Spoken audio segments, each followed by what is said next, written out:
సే నేను ఏం చెప్తానంటే దెర్ ఆర్ సర్టన్ థింగ్స్. ఇప్పుడు గుడికి you cannot wear a bikini and go.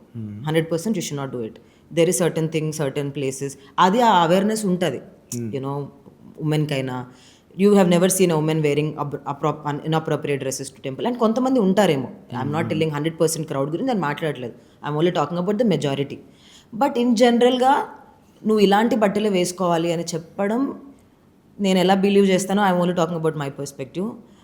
అదే మీకు ఇందాక చెప్పినట్టు వీఆర్ ఆల్ బోర్న్ డిఫరెంట్.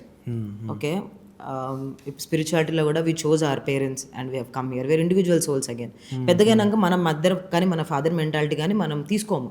మనం ఎలా పెరిగాము అన్న దాన్ని బట్టి మన మెంటాలిటీ ఫామ్ అవుతుంది. సో నా దృష్టిలో ఏంటంటే women are not born for men, men are not born for women. We are all equal parts, like sun and moon, the balance. My tattoo is also like that. It's sun and moon. Men sun అయితే women moon. Coming and రెండు equal balance కావాలి మన నేచర్కి. So ఆ nature balance కావాలన్నప్పుడు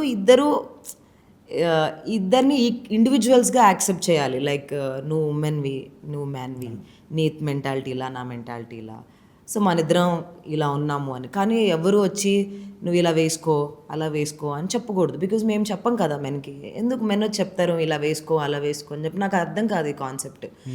ఎందుకు ఒక women only body లాగా చూడాలి? ఎందుకు ఒక ఉమెన్ని బట్టలతో చూడాలి? Why don't you see her you know more than that, more than her mentality ఏంటి, what's her thought process, what does she believe in?